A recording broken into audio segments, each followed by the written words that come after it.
యేసుక్రీస్తు శ్రేష్టమైన ఉన్నతమైన నామంలో అందరికీ నా ప్రత్యేకమైన వందనాలు తెలియజేస్తూ ఉన్నానండి. దేవాతి దేవుని మహాకృపను బట్టి ఈ వాక్యాన్ని అనేక మందికి షేర్ చేయమని అడుగుతున్నానండి. ఆయన చూపించుచున్న మన పట్ల కృపకే వందనాలు తెలియజేస్తూ ఉన్నాను. ఇది నాన్న దేవాతి దేవుడు మనతో మాట్లాడుచున్న అంశము ఏంటంటే, నీ భర్తకు గుణవతి అయిన భార్యగా నీవున్నావా? నీ భర్తకు గుణవతి అయిన భార్యగా నీవున్నావా అనే అంశం ద్వారా ఆయన ఈ దినాన్న మనతో మాట్లాడుతున్నారు. అయితే సామెతల గ్రంథము 31వ అధ్యాయము 10వ వచనమండి. గుణవతి అయిన భార్య దొరుకుట అరుదు, అట్టిది ముత్యము కంటే అమూల్యమైనది. దేవుడు ఈ పరిశుద్ధ వాక్యం దీవించునుగాక. ప్రార్థన. మహోన్నతుడా, మహిమగల రాజా, నీకు వందనాలు. ప్రతి భార్య తన భర్త విషయంలో ఏ విధంగా నడుచుకోవాలో నాయన అటు జ్ఞానం ప్రతి స్త్రీకి దయచేసి నాయన గుణవతి అయిన భార్య వలె నాయన మంచి నాయన ఆలోచనలు కలిగి ఉండే స్త్రీగా ఉంచమని చిన్న ప్రార్థన ఈ సన్నిధానం చేర్చుకోమని నజరుడిని యేసు నామములో నడిచినాం తండ్రి, ఆమేన్. ఇక్కడ దేవాతి దేవుడి దినాన్న మనని హెచ్చరిస్తున్నారు ఏంటంటే, నీ భర్తకు నువ్వు గుణవతి అయిన భార్యగా ఉన్నావా అని. అయితే దేవుని వాక్యం మనకి ఏం తెలియజేస్తుందంటే, గుణవతి అయిన భార్య దొరుకుట అరుదు అంటే అన్నీ మంచి లక్షణాలు కలిగిన స్త్రీ దొరకడం కొంచెం కష్టమే అని దేవుని వాక్యం ద్వారా ఆయన తెలియజేస్తూ ఉన్నారు.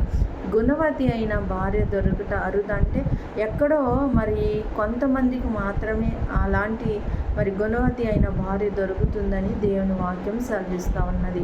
అయితే దేవుని దృష్టిలో గుణవతి అయిన భార్యగా ఉండాలని దేవుని వాక్యం సెలవిస్తుంది. మంచి లక్షణాలు కలిగి, మంచి ఆలోచనలు కలిగి, మంచి క్రియలు కలిగి దేవుని అనుసరించి నడుచుకునే స్త్రీగా ఉండాలి. ఎవరైతే గుణవతి అయిన భార్యగా ఉంటుందో తన భర్త కష్టంలో ఏం చేస్తుందండి, పాలు పంపులు పంచుకునే ఉంటుంది. ఇక్కడ భార్య భర్తలు ఇరువురు ఎలా ఉన్నారండి? ఒక్క శరీరంగా ఉన్నారు. ఈ ఒక్క శరీరంగా ఉన్న వాళ్ళ యొక్క జీవితాల్లో ఎటువంటి కష్టములు వచ్చినా, బాధలు వచ్చినా, ఇబ్బందులు వచ్చినా ఇద్దరు పంచుకోవాల్సిన వారమై ఉన్నారు. ఎందుకంటే భర్తకు కష్టం వచ్చినప్పుడు నువ్వు మంచి భార్యగా మంచి ఆలోచన చెప్పి మంచి వైపు నడిపించవలసిన బాధ్యత నీకుంది. అలానే నీ భార్యకి ఏదన్నా కష్టం వచ్చినప్పుడు నీ భార్య మంచి ఆలోచన ఇచ్చి మంచి మార్గాలను నడిపించవలసిన బాధ్యత భర్తగా నీకుంది. అంటే ఇరువురు సగమై ఉన్నారు కాబట్టి, ఒక్క శరీరంగా ఉన్నారు కాబట్టి ఒకరి కష్టంని ఒకరు పంచుకోవాల్సిన వారు ఉన్నారు. భర్త ఎంతో కష్టపడి వచ్చినప్పుడు తన భర్తని ఆదరించి తనకి ఏ అవసరం ఉన్నదో చూసుకునే భార్యగా ఉండాలి. అంతేగాని నిర్లక్ష్యం చేసి వచ్చిన భర్తని, అలసిపోయి వచ్చిన భర్తని పట్టించుకోకుండా మీ పనులు మీరు చేసుకోకూడదు. ఎందుకంటే భర్తకి లోబడి జీవించమని దేవుని వాక్యం సెలవిస్తుంది. భార్యను ప్రేమించమని దేవుని వాక్యం సెలవిస్తూ ఉన్నది. అంటే భర్త వచ్చినప్పుడు ఎంతో కష్టపడి అలసిపోయి వస్తూ ఉంటాడు. తన నెమ్మది పొందుకోవాలంటే వచ్చిన తర్వాత తన భర్తకి ఎదురుగా వెళ్ళి కాళ్ళు కడుక్కోమని, లేకపోతే ఏమన్నా కాఫీ కానీ టీ కానీ పెట్టించి వాళ్ళకి ఏది అవసరమో చూసుకోవాల్సిన వారమై ఉన్నారండి. మంచి భార్య మంచి ఆలోచనలు చేసి భర్త కష్టంలో పాలు పంపులు పంచుకోవాల్సిన వారుగా ఉన్నారు. గుణవతి అయిన భార్య తన కుటుంబాన్ని చక్కగా కట్టుకుంటుంది. అలాంటిది ఎలాంటిదంటే ముత్యము కంట అమూల్యమైనదంట. బంగారము కానీ ముత్యములు కానీ మనము విలువైన వస్తువుని ఎంత అపురూపంగా చూస్తామండి. అలానే గుణవతి అయిన భార్య దొరుకుట కూడా ఆ ముత్యము కంటే అమూల్యమైనదని దేవుని వాక్యం సెలవిస్తున్నది. కాబట్టి గుణవతి అయిన భార్యగా మంచి లక్షణాలు కలిగి, మంచి ఆలోచనలు కలిగి మంచి నడవడికలో కుటుంబాన్ని నడిపించే స్త్రీగా ఉండాలి. మరి గుణవతి అయిన భార్య తన కుటుంబం కోసం ఏం చేస్తుందండి?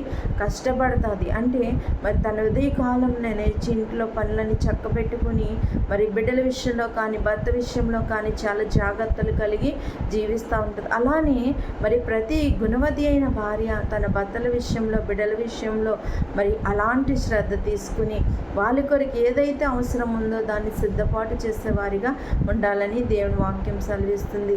ఇది ఆయన నేను ప్రశ్నిస్తూ ఉన్నాడు, నీ భర్తకి నువ్వు గుణవతి అయిన భార్యగా ఉన్నావా అని. మరి మీరు ఎలా ఉన్నారో ఒకసారి ఆలోచించుకోండి. మరి వాళ్ళకి ఇసుగు తెప్పించేవారిగా, చిరాకు తెప్పించేవారిగా, అది కావాలి ఇది కావాలని మరి వాళ్ళని హింసించేవారిగా ఉన్నారేమో. మనకున్న దానితోనే సంతృప్తి పడమని దేవుని వాక్యం సెలవిస్తుంది. నీ భర్త ఎంత సంపాదిస్తున్నాడో ఆ సంపాదన బట్టే నీ ఆలోచనలు ఉండాలండి. లేని వాటి కోసం నీ భర్తని హింసించే స్త్రీగా నువ్వు ఉండకూడదు. ఎందుకంటే ఆ కుటుంబాన్ని పోషించుకోవడానికి వాళ్ళు చేసుకునే ఉద్యోగాల్లోనే వాళ్ళు ఎంతగానో కష్టపడతారు కదండి. మరి అది కావాలి ఇది కావాలంటే మరి వాళ్ళు తెచ్చి పెట్టలేరు. కాబట్టి భర్తను అర్థం చేసుకుని మనం తర్వాత కొనుక్కోవచ్చు లేకపోతే తర్వాత తీసుకోవచ్చు అని మరి అర్థం చేసుకునే భార్యగా మరి నీ భర్తకు నీ ఉండాలని దేవుని వాక్యం సెలవిస్తుంది. ఎప్పుడైతే ఇద్దరిని ఒకరొకరు అర్థం చేసుకుని ఒకరి కష్టంలో ఒకరు పాలు పంపుకుంటూ ఒకరి బాధలో ఒకరు మరి ఓదార్పుగా ఉంటూ జీవించినట్లయితే ఆ యొక్క భార్యాభర్తల బంధం అపురూపంగా ఉంటుంది. కాబట్టి అలాంటి గుణవతి అయిన భార్యలుగా ప్రతి ఒక్కరూ జీవించాలని దేవుని వాక్యం సెలవిస్తుంది. అటు రీతిగా ఉండడానికి పరిశుద్ధాత్మ వాక్యము ప్రతి ఒక్కరి జీవితాల్లో ఫలింపజేయనుగాక. ఆమె మహోన్నతుడ మహిమగల రాజా నీకు వందనాలు స్తోత్రాలయ్యా. గుణవతి అయిన భార్య దొరుకుట అరుదు, అది ముత్యము కంటే అమూల్యమైనదని ఈ వాక్యం సెలవిస్తుంది ప్రభా.